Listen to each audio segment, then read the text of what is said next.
have a conceptual understanding of what volume is. So we always say volume, how much water in a container and stuff like that, right? But in middle school, yeah, recall that the volume is actually equal to the base area and the height. What does that mean and why does that work? What's the explanation behind that? If you remember in middle school, we had length times width times height, right? Let me write that down. Give me one quick second. That's the formula that we knew, right? For the rectangular prism. But you know, Mr. Siaga doesn't make you memorize formulas that only work for one shape. So yes, that's why today I said it's all going to be about volumes because I'm going to help you like understand one simple formula that you could use to find the volume for whatever shape you have.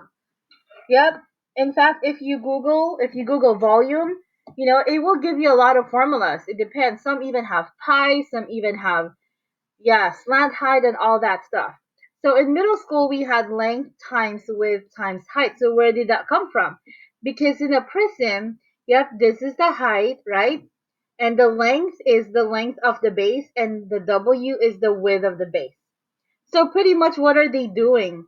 When you get length times width of the base, isn't that just the base area? There you go, right? But uh-huh. Yes, but how many figures would have a base of, let's say, a rectangle? I mean, maybe some, but not all. Let's say, for example, if you have a cylinder just like the one on the right-hand side, then how are you going to find the volume? Well, definitely length times width times height is not going to be correct for that one, right? But if you follow the same concept that you have for the prism, you have a base for the cylinder. Now, can you type in the chat pod what's the shape of the base of the cylinder? Type in the chat pod circle. Very good. And then can you type in the chat pod what is the formula for the area of a circle?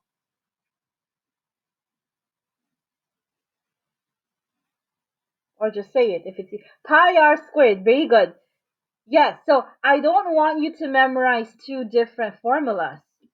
You get what I mean? Very good, Ricky. Thank you for typing that out.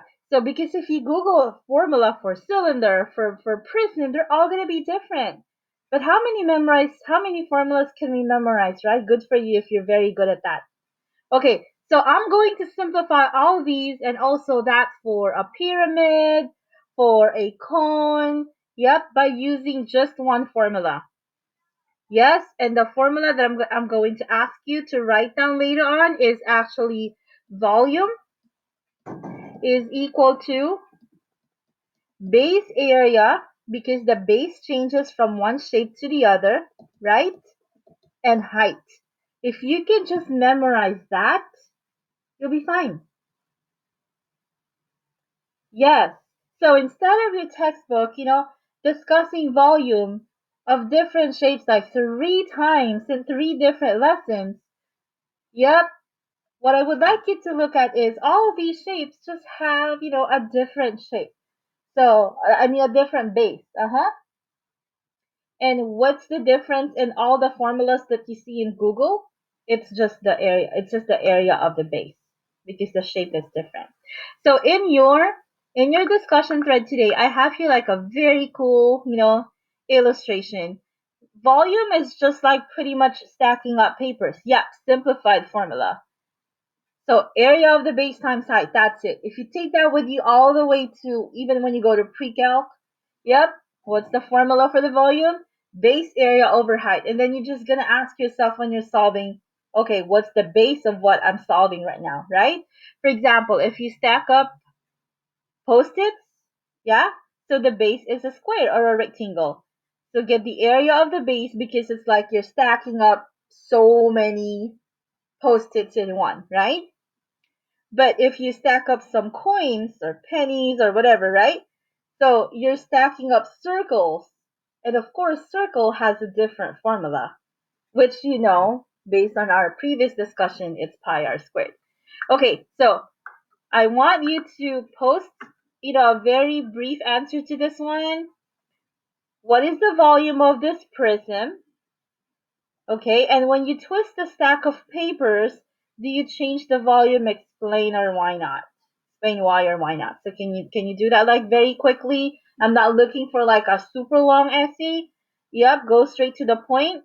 What is the volume of this one? And if you twist it, would it still be the same?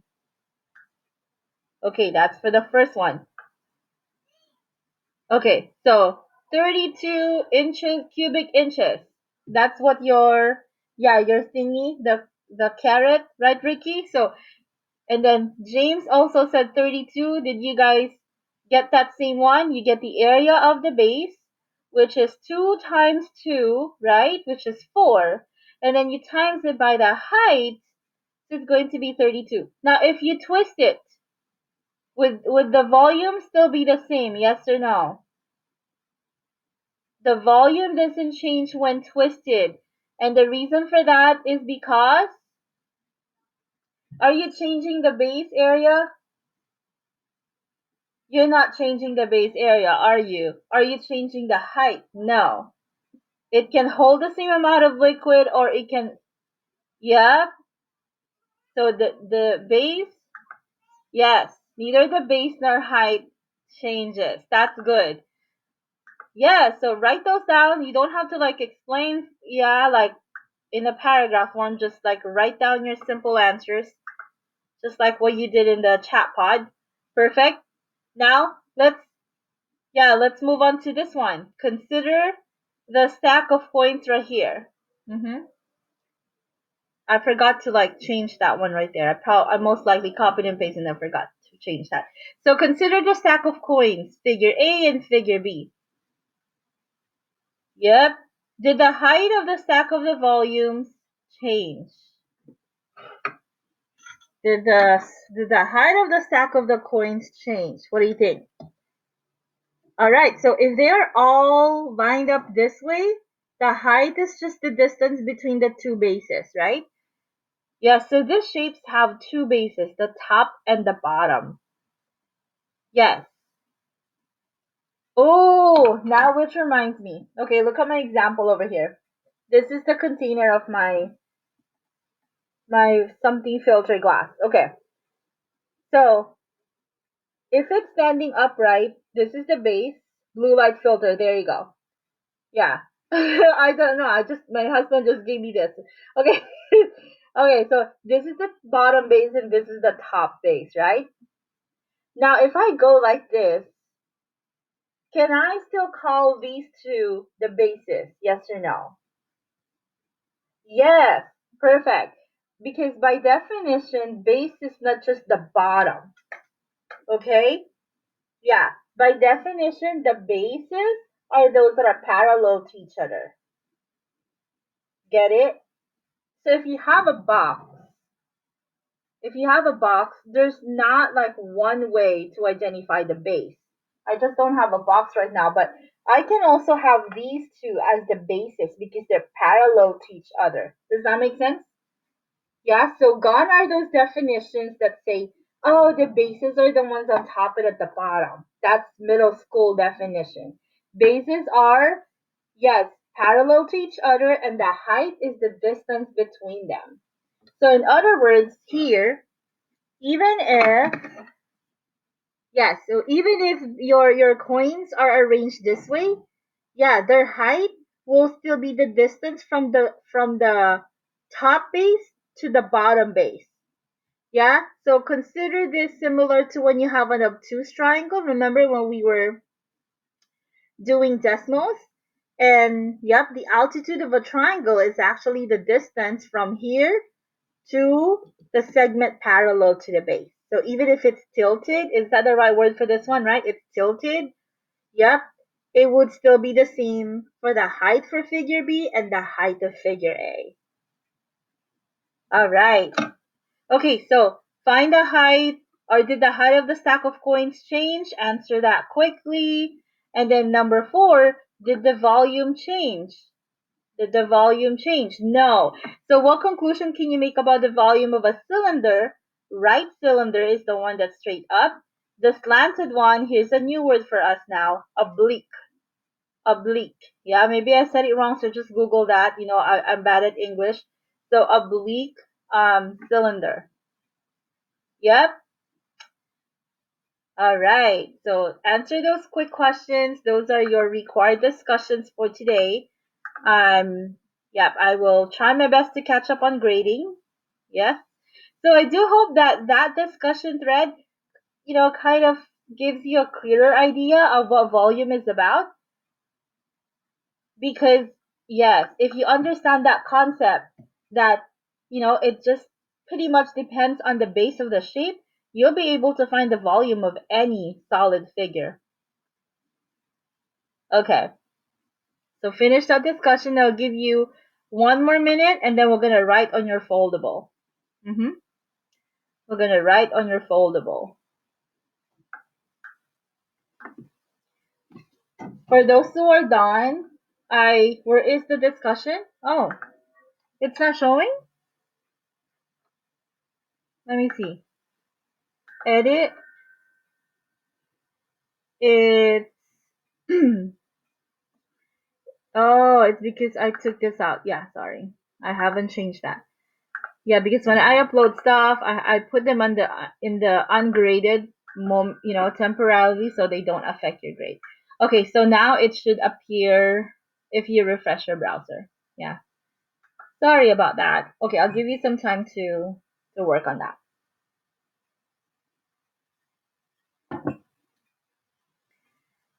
Yep. So just like what this pandemic taught us, we have to learn how to simplify, right? But but we should pay attention more to like what matters the most, right? Yep. Focus on what's important. And that's the same idea I would like us to put ourselves in, same mindset I want us to put ourselves in when we talk about volumes. We simplify to just one formula, but you have to pay attention to the base. Because the base changes everything.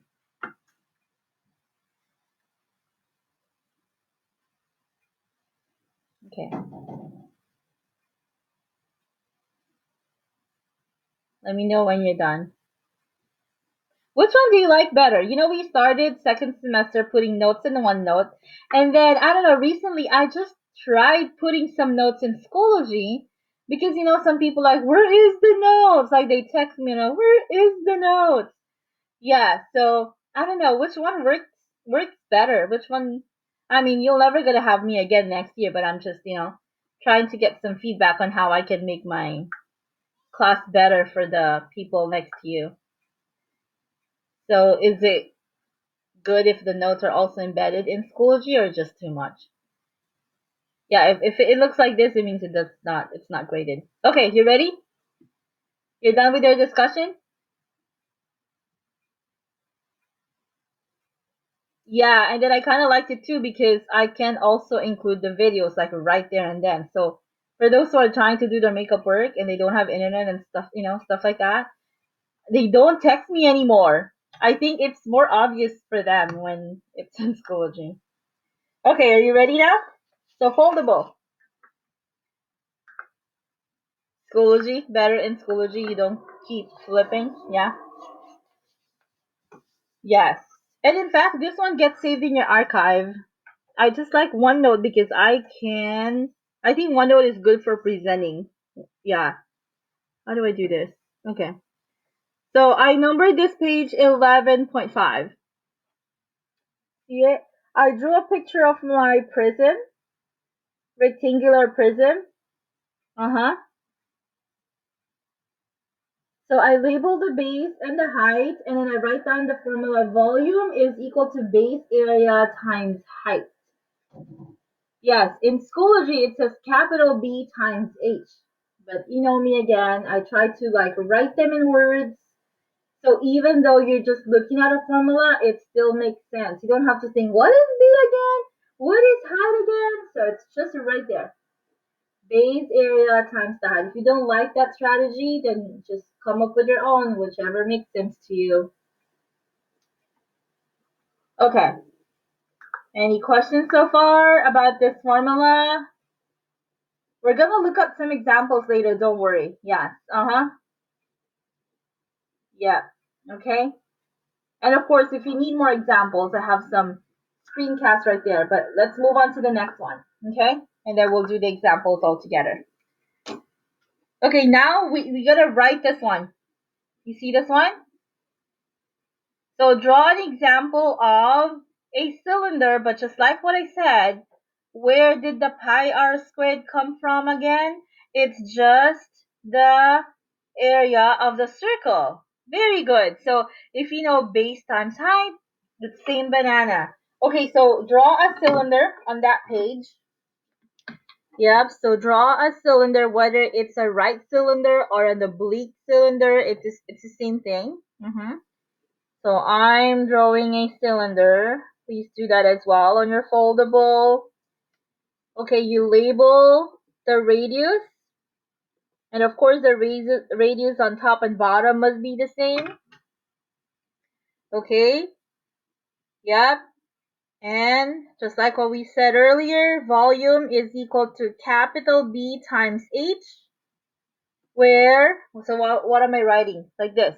I drew a cylinder. You see that? I labeled the radius on the top base and the bottom base. I put the H, and now I'm writing V is equal to base area times H. Where what is our B again? Our B is the area of the circle. Yep.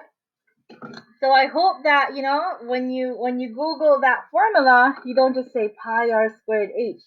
I hope that you understand where the pi r squared is coming from. You see that thingy? It's still on the same 11.3 page as the prism. Yep. Excuse me. And that formula is true even if the cylinder is oblique. Okay. All right. And one last.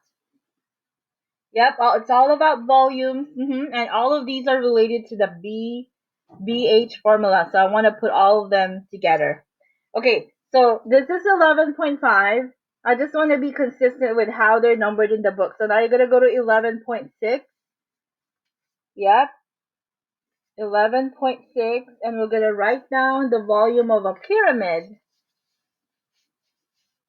Yep, so try to come up with a picture of your pyramid right there. Copy that picture. Excuse me. So copy the picture of a pyramid. How does a pyramid differ from a cylinder? How does a pyramid differ from a cylinder, and how do you draw it? I normally start out with a parallelogram at the bottom. Yeah, one base. Very good. One base.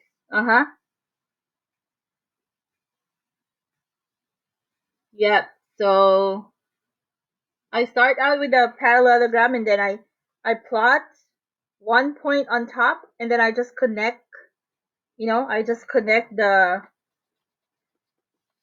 points all to the vertices one by one. Yep. So 1, 2, the dotted ones at the back, then 4. Okay. Then draw your height. The height is the one that's perpendicular to the base. Okay. And then your base, of course, is the one at the bottom. Okay, so this is how my picture looks like. I put the H inside. So I started with that dot on top, right? And then I just connected that dot to all 4 corners. I think I'm the only geometry teacher who's not good in drawing. For real. Yes. Like, I'm not good in drawing. I can do stick figures. Yeah. Okay, and then the base is, of course, the one at the bottom. Alright. So now write down your formula for that one. So V is 1/3 base times height. 1/3 base times height. So 1/3 capital B times height.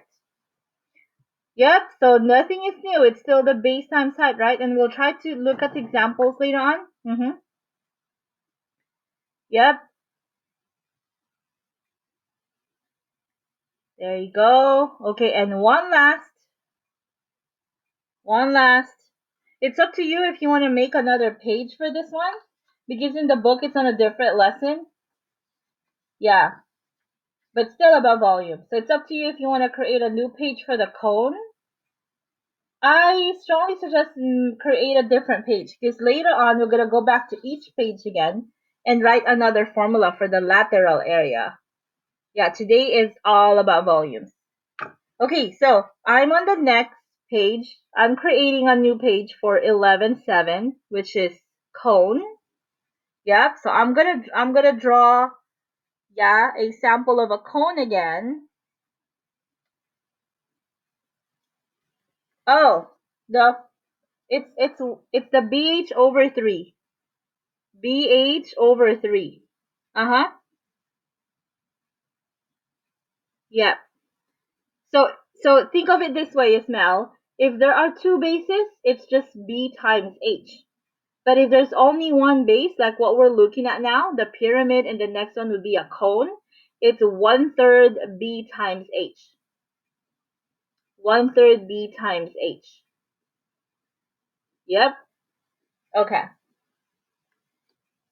Alright, so what am I doing now? I'm moving on to a new page. I named it 11.7, and I'm drawing a picture of my cone. I'm drawing a picture of my cone, the circle at the bottom, and then the triangle. So right now I'm drawing my height, and I'm labeling the radius at the bottom. Okay. But then again, just like what I keep saying, don't lose your base. Because, yes, so prisms and cylinders, what do they have in common? Two bases. Yeah. Cones and pyramids, what do they have in common? One base. Yep, it's important for you to see those connections. So when you memorize those formulas, you don't you don't memorize the formulas as if they're different from each other, right? So they're the same. Okay, and one last, and this is the odd one out. Yep, yep, this is the odd one out, because it doesn't follow any of the patterns. Okay, I don't know why I have writings on my back. Can you put this on the back side? The last volume of what's that? Volume of a sphere? It's 11.7. 11.7. Sphere. So how do you draw a sphere? You make a circle and then like a football in the middle. Yep. I know. I told you I'm not very good in drawing, so I have to like simplify it for myself when I was in high school. The yeah, the teachers, my classmates were very talented. Like they could draw three-dimensional stuff. The teacher will show us a model, and then oh my god, I wasn't really gifted at drawing. So I had to like break them down into things that I can draw. Like, oh, okay, I know I circle. I draw a circle, and then I just put like a football in the middle. This is on my last page. Sphere. Sphere. Okay. Yep. And after we write down those formulas, we'll try to use them in examples.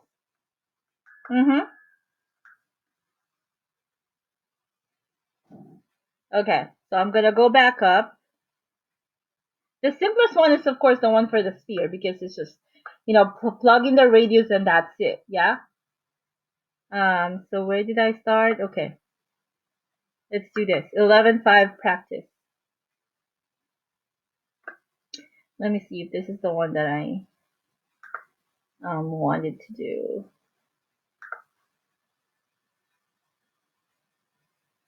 Okay, here we go. You ready? With your paper?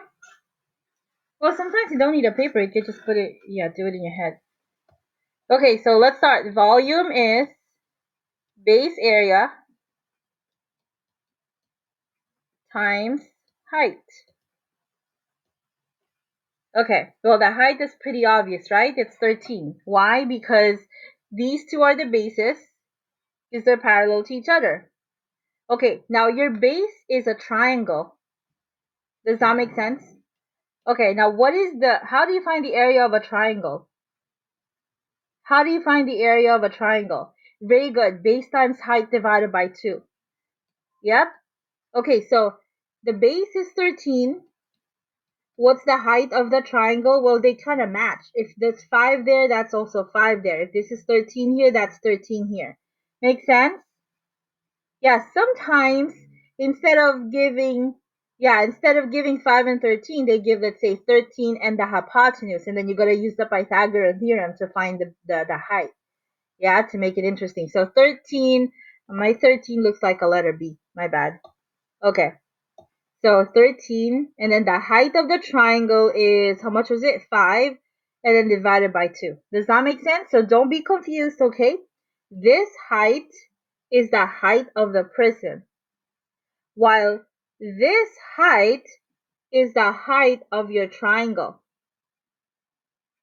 Yep. When students get confused, this is what I do. Yeah, you don't have to do this. Just like, bear with me though. If you already know what you're doing, keep moving. So when students are confused, I say, what's the shape of the base? And then they tell me, okay, miss, the base is a triangle. And then I draw the shape of the base. And then tell me what's in the triangle. Then they say, oh yeah, that's 13, that's a 5.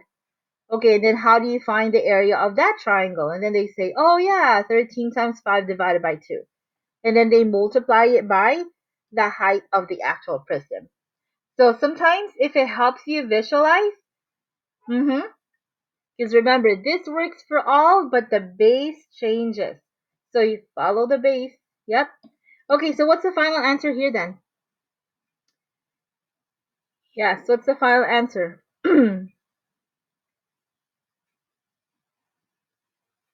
Anybody? Did anybody get it?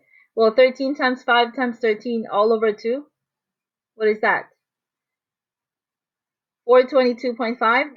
Can anybody confirm that? Okay, thank you. All right. So James and Ismael and Ricky now 422.5. So verify that, guys, if you're getting the same answer. Okay. Is the first example clear? Yes, no. So if you're going to Google that, you're not gonna say volume of a prism. Why? Because this one is a triangular prism.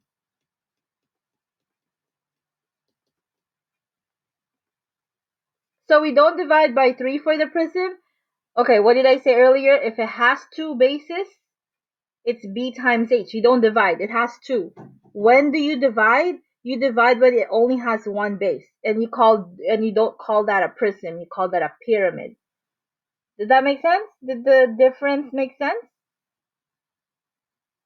If it looks like an ice cream cone, it only has 1 base. So that's 1/3. That's divided by 3.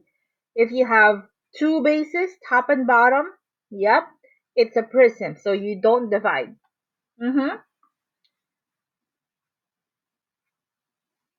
Okay.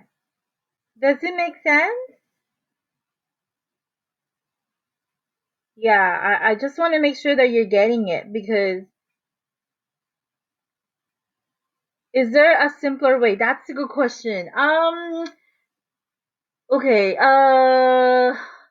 well, the simplest way is like we make a list of all like names: triangular prism, pentagonal prism, and then write down a different formula for each. Like this one, if you Google triangular prism, it will be BH over 2. Yeah. Times, sometimes they use another L for the height, for the slant height. So I think that is, for me, okay? Yeah, for me it's more confusing because, like, you gotta have more formulas to memorize. So I try to simplify it every year and say it's area of the base times the height. Yep, and how do you get the area of the base? Well, these shapes are from middle school, so we know how to get their areas. Anyway, maybe the next example would kind of make it, better. Okay, here we go. Okay, let me try to address some of your questions earlier. Tell me, is this a prism or a pyramid, and how do you know? Yeah, I know, it says directly there, prism, but how do you know that it's a prism and not a pyramid?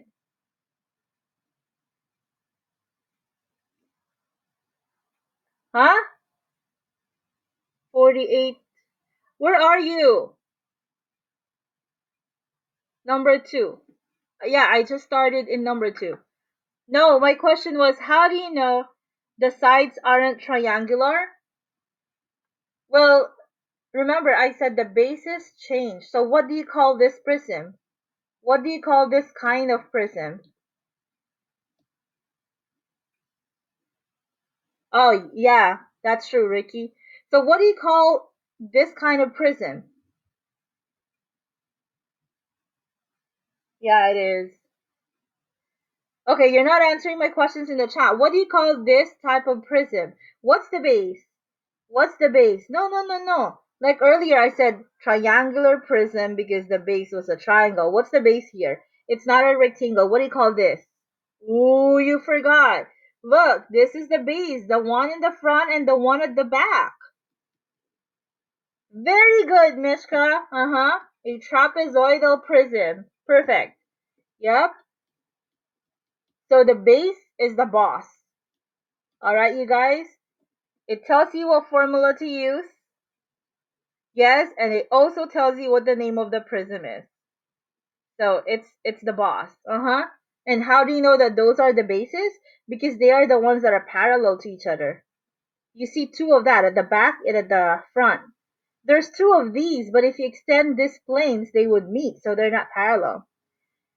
Okay, so what's the thing I wanted you to memorize? Base area times height. Okay, let's break that down further, okay? I think it helps if we draw the shape of the base so we don't confuse anybody. So the base is a trapezoid. Now we're trying to identify the parts. The height of the trapezoid is 3. The bottom edge is 11. Now, how do I know how long the top edge is? I can match them, right? So this is also 4. That is also 4. Okay. And then the height of the trapezoidal prism is, it's not the 3, that's not the height. The height tells you how far the bases are from each other. Remember my example? Yep, so even if it's upright or lying down, if these are your bases, it's how far the bases are from each other. Okay, so the height of this prism, even if it's lying down, is 4. Okay, so then, okay, can you help us, James, by giving the area of the trapezoid first so we don't confuse anybody? What's the formula for a trapezoid? What did we learn from middle school? Anybody? How do you find the area of a trapezoid? You forgot? Okay.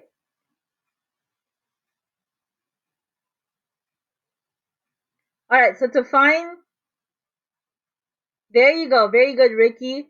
Uh-huh. So, yep. So it's gonna be height over 2 times B1 plus B2. That's another version. So you add the two bases, the top and the bottom, you multiply it by the height and then divide by 2. And of course, the height of your prism is 4. Okay, hang on. Somebody DM me. Give me one quick second. Which assignment are we doing? 11.5 practice. Okay, so now let's plug in the numbers. The height of your trapezoid is 3. It doesn't matter how you plug in those 11 and 4. They could go in any order. Divided by 2 times 4. Okay, and simplify as you wish, as needed, or whichever you're comfortable with. If I go the long way, I go 11 plus 4, that's 15. So I go 3 times 15 divided by 2 times 4. Yep, so then I go 30, yep, 3 times 15 is how much? Oh my god, my pen froze again. Okay, and then divided by 2, and then you times it by 4. Okay, so what's the final answer? Okay, then get everything now. Okay, so final answer, 90. All right. Okay. Is it getting better? Is it starting to make sense? Like the base area times height formula? Okay, hopefully. Yes. I know, because every year that's a dilemma for me. I don't know if, should I just give my class like the shape and then they just memorize all the formulas. But I try to avoid that. I still want to give you something that makes sense for most of the shapes. So adding the volume of the different shapes isn't a way to do it. No, that's surface area. You add all the areas of all the faces is the surface area. So you're not getting the volume. Yeah, so later on we're going to come back to these shapes and talk about how to find the lateral area and surface area, but volume is different. Yeah, it's different. Yep, thanks for asking that. Okay. So the surface area is the same. There are two types of area, surface area and lateral area. That's our last lesson. That's going to be the last one. Yep. Volume is just filling it up. Remember like the analogy earlier? It's like, what's the area of this paper? And then you stack more papers, right? Area is different. Area is if you paint around it, that's surface area. Yeah. Okay. Next one, cylinder. Oh, yeah. So cylinder, remember it's base area times height. Yep. Okay, but what's the shape of your base? It's a circle. Circle. And the radius is, okay, can you help me read that? Is that 5.5? What was 2? Can somebody help us with 2? What was 2? Okay. Thank you. All right, so the radius is 5.5 times, and the distance from the top base to the bottom base is 7.8.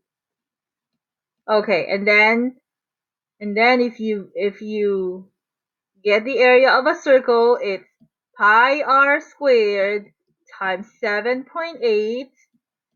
Yep. Okay, now substitute your r, which is 5.5. Okay.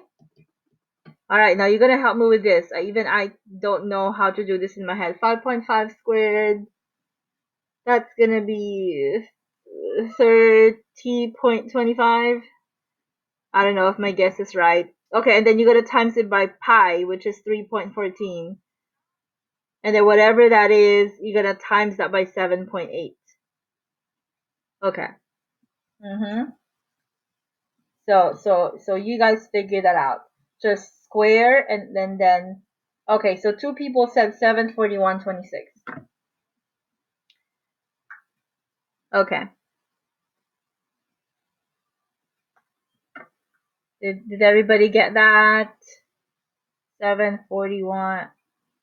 Okay, thank you for verifying that. I think we got 3 people saying the same answer.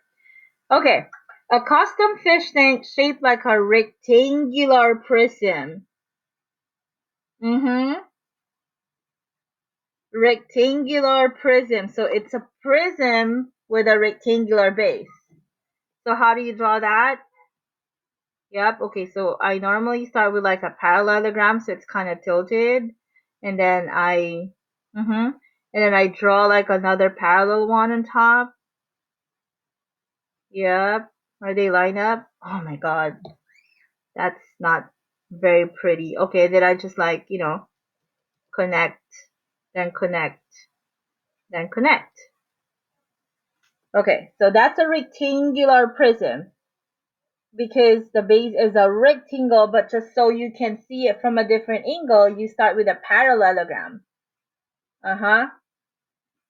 Okay, so the prism needs to have a length of 20.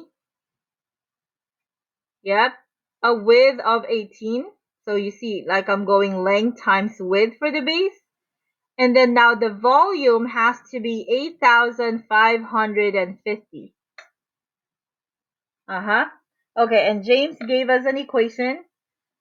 20 times, okay, did I read that wrong, honey? I thought that's 18. Okay, yeah. Yeah, I had to, so, and now Ricky gave us another formula, and then I don't know if Chris and Ismael are already giving us the answer. Yeah, so, but to get us all started, so 20 times 18 is the base area, times the height that we're looking for, we don't know what that is, and the volume has to be 8,550. I think that's why Ricky put 8,550 divided by 20 divided by 18. Yep. Okay, and if you all agree with Chris and Ismael, you divide, what's 18 times 20? Isn't that 360? Yeah? Okay, so it's like you divide here by 20 times 18, which is equivalent to 360. Okay, so if you all agree, then that's your height. I can see that you're starting to get it more, because like you're like faster now in the chat pod. Yeah, first example, you were like, okay, what's going on? Yeah. Okay, I hope the others are able to follow as well. Yeah, let me know if you have questions. Don't mind, this is Speed Racers right here. Yeah. Okay. All right. Okay, next. How many more in this? Oh, last one. Ooh, okay. I think I needed to add something in your. Do you remember scale factors last time? Remember scale factors? Yeah. Okay. So yep. So if you have, let's say, the volume of shape, they're similar. It says they're similar. Yeah.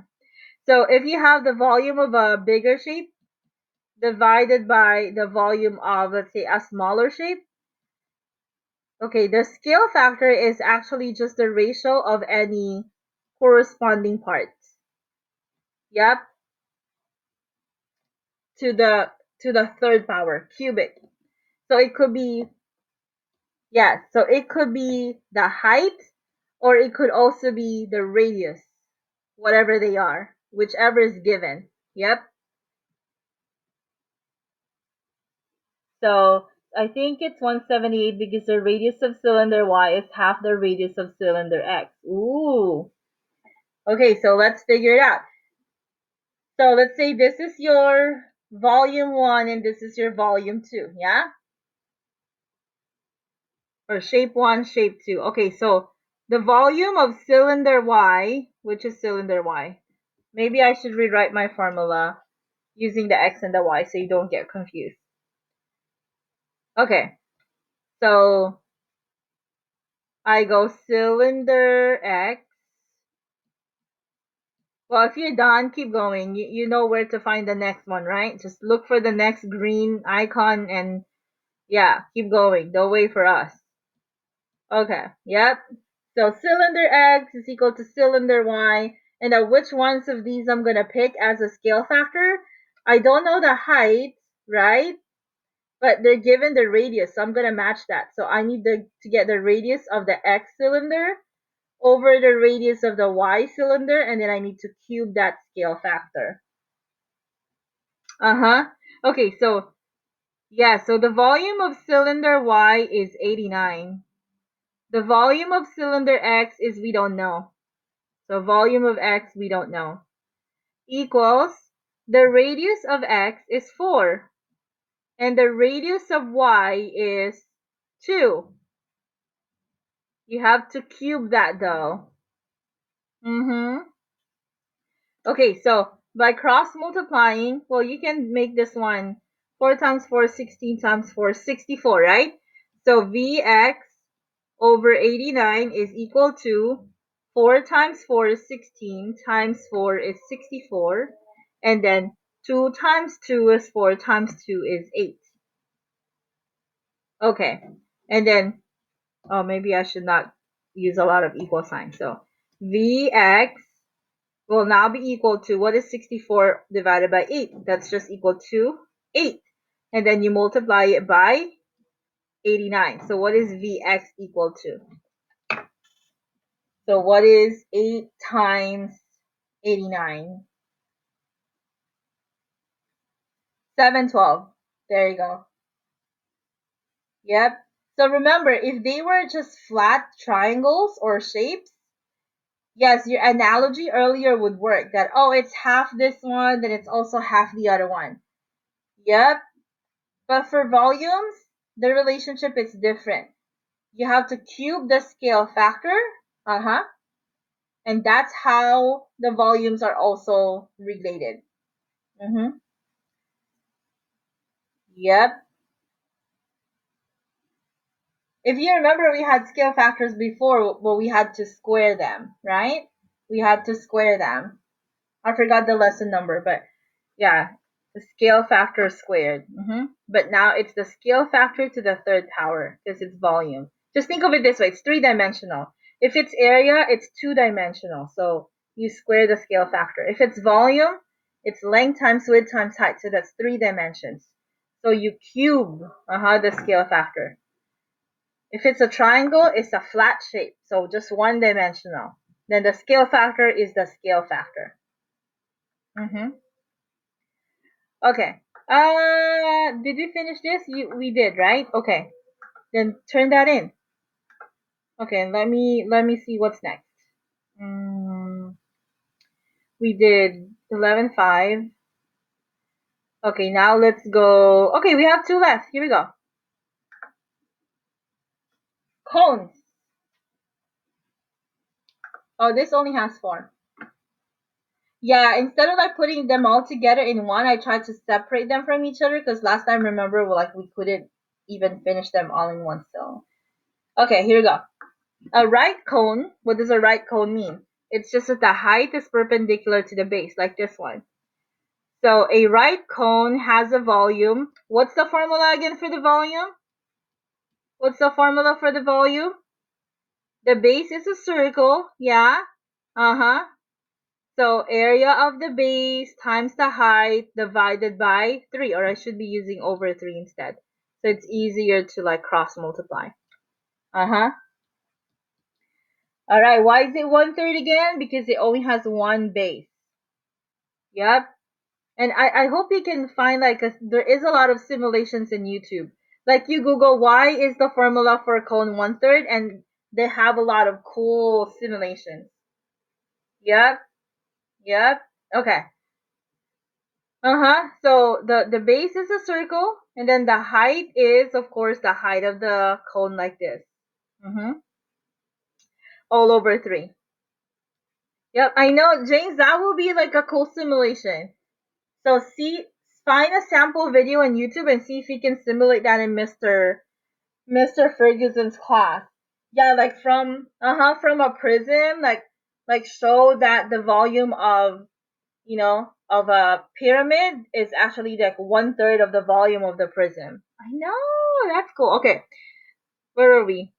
Sorry, I got excited. Okay, so circle is pi r squared. There you go. That's for the circle alone. Why? Because the base is a circle. The base is a circle. A cone, yeah. Cone is always like your ice cream cone. It's always a circle. If it's not a circle, you call it a pyramid. Yes, and it could be a square pyramid, pentagonal pyramid, hexagonal pyramid. Ooh, can you anticipate using your SOHCAHTOA for pentagonal, hexagonal? I know, right? Pre-cal's gonna be fun for you guys. Okay. Alright. So circle is pi r squared. The height of your cone is 4. There you go. And then, of course, the divided by 3 is always there. Yep. Okay, now what's the radius? Man, I'm answering number 3. My bad. I meant to answer number 1. I'm sorry. So I'm answering number 3 right now. Okay. So volume is equal to pi. What's the radius? 3 times 4 over 3. So 4 times 9, that's 36. Yep. Radius is 6. Why is it 6? Yeah. Sorry, I made a mistake. I began answering number 3. My bad. See, I already set that up with the 4 and stuff like that. Yeah, my bad. So I was answering a different question too. Okay, so I'm just gonna finish number 3 over here. So 3 squared is 9 times 4, 36. So that's gonna be, oh my god, my computer just flickered. So 12 pi. Oh my god, it's disconnected.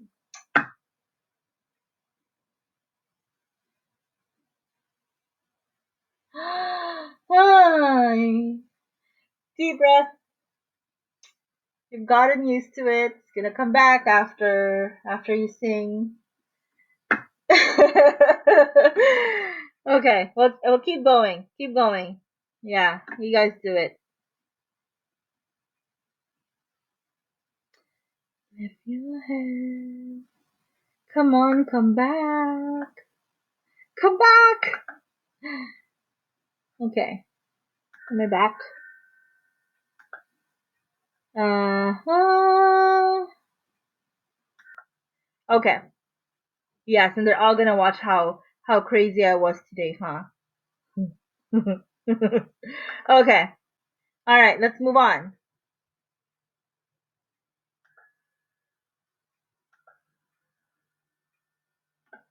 Yep, we're now doing the one for spheres. Do you see the one for spheres? They're gonna see a whole performance. Yep, and I never fail, Ismail. You know that. I know. They have to pay for a ticket to watch. Ay, ay, ay. Okay, so now go to the spheres. Yes, we're doing the spheres next. 11.7 volume of spheres.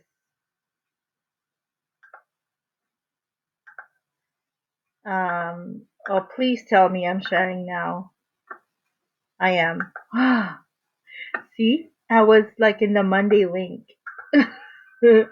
Okay, here we go. So, 4 spheres. Yep, what's the formula again? 4/3 pi r cubed. Yeah, did you write that down on the backside? Yeah, because I wrote it on space. Yeah, 4/3 pi r cubed. Did you write it down? It's right there. 4/3 pi r cubed. Yep. So the substitute the value of the radius. So, for example, in number 1, v is equal to 4 over 3 pi. Your radius there, since the diameter is 15, will be 7.5 to the third power. Yes. Uh-huh. So if it's a diameter, you split it in half, and then you raise it to the third power, and then you times it by pi, and then you times it by 4, and then you divide all over by 3. Mm-hmm. Yep. Yep. Okay, so volume here will be 4/3 pi. That's a radius. So 13 to the third power. Yes, 13 to the third power. Mm-hmm. Yeah, every time it's windy, like I have a lot of people absent. So I know, like internet is, so this will be 4/3 pi times, that's why this pandemic and distance learning, just put like a magnifying glass on all the inequity that we have in our society. Can you believe it? If you sustain like the whole year with no internet interruptions, lucky you. I got I got problems too. Yeah, so pi, oh, that's 4/3 pi. The radius here will be 5, and then to the third power. Okay, so number 1 is, I will look at that, Ricky, and okay, I gotta go to the key to correction. Oh, okay, and Ismael is ready with everything. Nice. Okay, right there. Yeah, those ones. 1767, 9202, 1796, and 523.6. Yep, nice. So that's all about volume, folks. Yep. So except for the exception, with the exception of the sphere, everything else is base area times height. If you could just memorize that and just change the formula for the base on depending on what shape you're looking at, you'll be fine. So instead of memorizing 4 formulas, yep, I hope base times base area times height made sense to you today. So next meeting, we're going to do our last lesson, which will be on lateral areas and surface areas. Yep. So what we will do is we're just going to go back to each shape and write down at the bottom the formula for lateral area and surface area. Yes. Okay. And please, so next Friday we will have a test. We don't have, remember